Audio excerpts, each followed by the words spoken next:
Assalamu alaikum everyone. I hope that you all are fine, safe and indoors.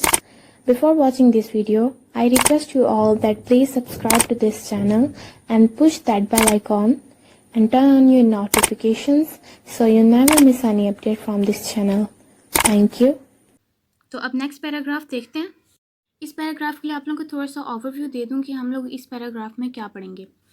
हमारे जो automobiles होते हैं यानी जो हमारी व्हीकल्स होती हैं, गाड़ियाँ वगैरह, आप लोगों ने नोट किया होगा कि जब बहुत ज़्यादा हम लोग ट्रैवल करते हैं, मतलब हमारा बहुत ज़्यादा लंबा सफ़र होता है, हम लोग कहीं जा रहे होते हैं तो मुसलसल कॉन्टीन्यूसली जब गाड़ी चलती जाती है उसका इंजन बहुत ज़्यादा गर्म हो जाता है।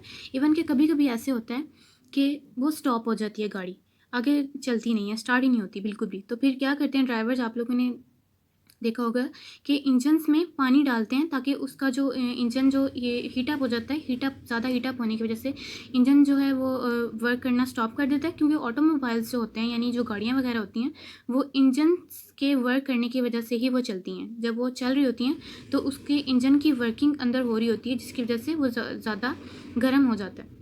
हमारे जो मोबाइल फ़ोन्स होते हैं, छोटी सी मशीन है हमारे हाथ में, आप लोगों ने ये इसके लिए भी देखा होगा कि अगर हम लोग इसको बहुत ज़्यादा यूज़ करते हैं तो इसकी जो बैटरी है वो वर्क करने की वजह से ओवरलोड हो जाता है जब इसके ऊपर, तो ये गर्म हो जाते हैं। तो गाड़ी तो एक बहुत बड़ी चीज़ होती है, उसका इंजन भी बड़ा होता है, वो वर्क भी ज़्यादा करता है, लेकिन बहुत ज़्यादा उसको एक्सट्रीमली यूज़ करने के बाद जो है उसकी वर्किंग अगर उसके ऊपर भी ओवरलोड उसे कर दिया जाए तो इंजन जो है बहुत ज़्यादा हीटअप हो जाता है।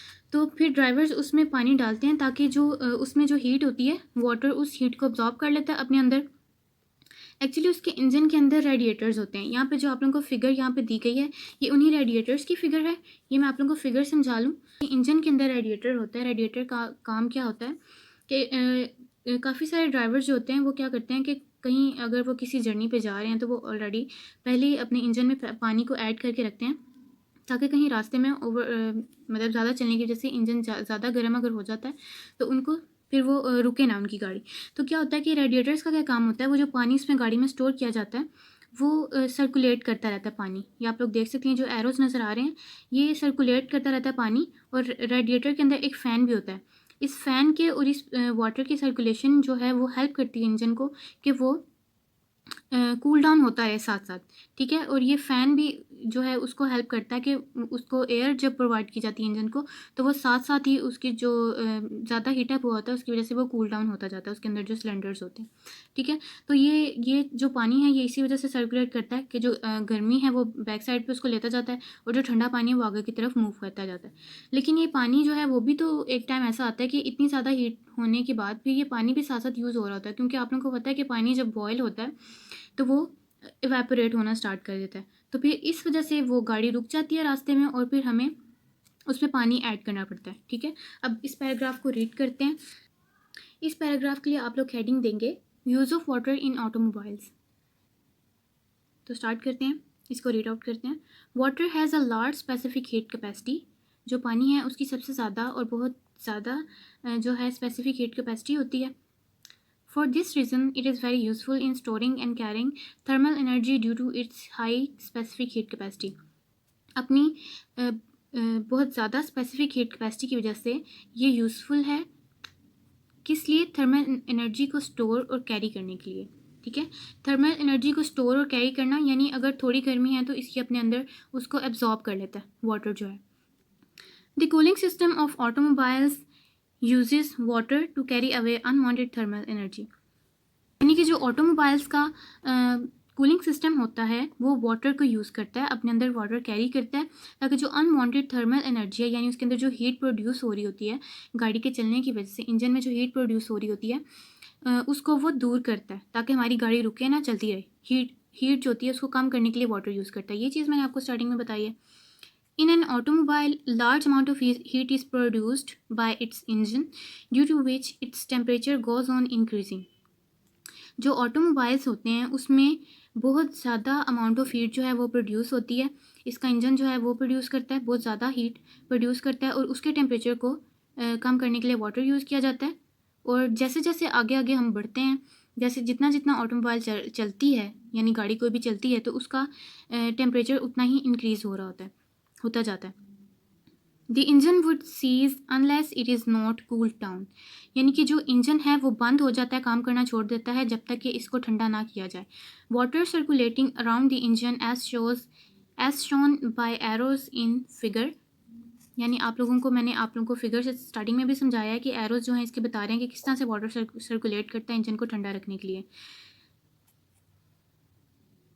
मेंटेन्स इट्स टेम्परेचर, और वो पानी जो सर्कुलेट कर रहा होता है वो इसके टेम्परेचर को मेंटेन रखने में मदद करता है ताकि ये ज़्यादा गर्म ना हो, इसका टेम्परेचर राइज ना हो. Water absorbs unwanted thermal energy of the engine, पानी जो अनवांटेड यानी गैर ज़रूरी थर्मल एनर्जी होती है इंजन की उसको अपने अंदर जज्ब कर लेता है. And dissipates heat through it's radiator, और इसके रेडिएटर के ज़रिए से हीट को ख़त्म कर देता है. इस पैराग्राफ में हमने ऑटोमोबाइल्स के बारे में पढ़ा. इसके लिए आप लोगों को इस तरह से भी क्वेश्चन आ सकता है कि जो हाई स्पेसिफिक हीट कैपेसिटी है वाटर की वो ऑटोमोबाइल में किस तरह से इम्पॉर्टेंट है, क्या रोल प्लेस करती है ऑटोमोबाइल्स में उसकी हीट कैपेसिटी, इस तरह से भी आपको पूछा जा सकता है. नेक्स्ट पैराग्राफ स्टार्ट करते हैं. इसके लिए ये डायग्राम दी गई, यहाँ पे फिगर दी गई है. पाकिस्तान में तो होता है कि बहुत ज़्यादा गर्मी होती है और अगर ठंड आती भी है तो कुछ मंथ्स के लिए आती है, उसके बाद फिर वो मौसम जो है वेदर चेंज हो जाता है, गर्मी आ जाती है और फिर सर्दी, इस तरह से पूरा साल जो है ये सर्कल चलता रहता है. लेकिन कुछ कंट्रीज़ ऐसे हैं जहाँ पे बहुत ज़्यादा ठंड होती है और वहाँ पे वेदर चेंज नहीं होता, अगर होता भी है तो बहुत शॉर्ट टाइम पीरियड के लिए होता है. तो और वहाँ पे बहुत ज़्यादा ठंड रहती है, तो ठंड बहुत ज़्यादा होने की वजह से वहाँ के लोगों ने, फॉरेन कंट्रीज़ में ज़्यादा इस तरह से होता है, वहाँ के लोगों ने अपने घरों में इस तरह से वायरिंग करवाई होती है. वायरिंग जो है वो पाइप्स की होती है, जैसे हमारी इलेक्ट्रिसिटी की अंडरग्राउंड वायरिंग होती है, इस तरह से वहाँ पे वायरिंग इस तरह से होती है कि वहाँ पे पाइप्स में हॉट वाटर जो होता है वो सर्कुलेट करता रहता है ताकि उनका जो पूरा हाउस है वो गर्म रह सके. हमारे एरियाज़ में जब पाकिस्तान में ज़्यादा ठंड हो जाती है तो हम लोग हीटर्स यूज़ करते हैं, लेकिन हीटर जो है क्या करता है कि वो स्पेसिफिक उस रूम को गर्म कर पाता है. जिन एरियाज़ में ठंड ज़्यादा होती है वहाँ पे हीटर जो है वो इतना काम नहीं करता. वहाँ की उनकी ठंड को कम करने के लिए उन लोगों को जितना वहाँ का टेम्परेचर जो है वो फॉल किया हुआ था उस टाइम पे, तो उनकी ठंड जो है उस छोटे से हीटर से कवर नहीं होती, जिसकी वजह से उन्होंने अपने पूरे घर में वायरिंग करवाई होती है, पाइप्स की वायरिंग, और उन पाइप्स की वायरिंग में से जो हॉट वाटर है वो पास कर रहा होता है, उसकी वजह से उनका पूरा घर जो है हीटअप रहता है. नेक्स्ट जब हम लोग पढ़ेंगे वो वाटर की स्पेसिफिक हीट कैपेसिटी की जो इंपॉर्टेंस पढ़ेंगे, किस में यूज़ हो रही है, यहाँ पे जो सेंट्रल हीटिंग सिस्टम्स में. ठीक है, तो मैंने आप लोगों को ओवरव्यू दे दिया सेंट्रल हीटिंग सिस्टम्स का. अब इसको रीड आउट करते हैं.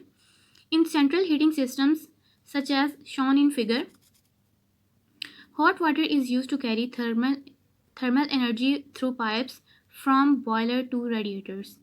These radiators are fixed inside the house at suitable places.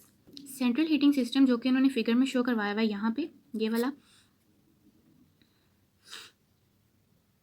गर्म पानी को अपने अंदर कैरी करता है जो थर्मल एनर्जी प्रोड्यूस करता रहता है थ्रू पाइप्स के थ्रू, फ्रॉम बॉयलर यानी बॉयलर जहाँ पे हीट प्रोड्यूस हो रही होती है बेसिकली, टू रेडिएटर्स, और रेडिएटर्स में जाते ही है वो हीट, यहाँ पे पानी होता है और उस पानी को गर्म करने के लिए बॉयलर यूज़ किया जाता है. वो बॉयलर जो है वो पानी को, उसमें से भी जब पानी नेक्स्ट पाइप में पास होता है तो यहाँ हमारे पास एक रेडिएटर होता है, और ये रेडिएटर क्या काम करता है कि उस टेम्परेचर यहाँ पे वाटर जो है गिव्स आउट थर्मल एनर्जी, यानी उसकी थर्मल एनर्जी कुछ कम हो जाती है, बाकी फिर आगे नेक्स्ट इससे पास होकर जाता है, उसमें फिर इतनी हीट रह जाती है कि वो बाकी घर को सूटेबली जो है वो गर्म रख सके.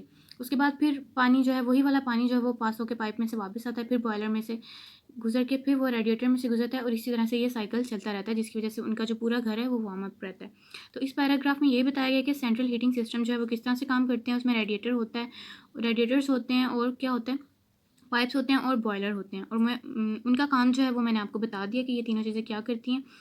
और ये घरों के अंदर फिक्स्ड होते हैं, एज सच हमें नज़र नहीं आ रहे होते, यानी वॉल्स के अंदर इनकी वायरिंग हुई होती है पाइप्स की, जिसकी वजह से वॉल्स गर्म रहती हैं और फिर पूरा घर जो है वो गर्म रहता है. इस लेक्चर को अब थोड़ा सा रिवाइज कर लेते हैं कि हमने इसमें क्या क्या पढ़ा है. पहले तो हमने पढ़ी specific heat capacity of water and soil, और फिर उनका पढ़ा कि वाटर की हीट कैपेसिटी जो है वो कैसी वर्किंग करती है, वेदर में चेंज कैसे लेके आती है, और सॉइल की जो है वो कैसे लेके आती है. नेक्स्ट हमने पढ़ा कि ऑटोमोबाइल्स जो होते हैं उसमें large heat capacity of water जो है वो किस तरह से काम करती है. और नेक्स्ट हमने ये पढ़ा कि सेंट्रल हीटिंग सिस्टम में जो वाटर है वो किस तरह से यूज़ किया जाता है, यानी ये भी हमने पढ़ लिया कि वाटर जो है वो चीज़ों को कूल डाउन करने में भी यूज़ होता है और हीट अप करने के लिए भी यूज़ होता है। आई होप कि ये आपको लेक्चर समझ आ गया होगा। इससे रिलेटेड या इस चैनल की किसी और वीडियो से रिलेटेड अगर आपका कोई क्वेश्चन है तो आप लोग इसी चैनल के नेम से एक पेज है, फेसबुक पेज, उसका लिंक डिस्क्रिप्शन में है, आप उससे मुझसे कांटेक्ट कर सकते हैं। Thank you.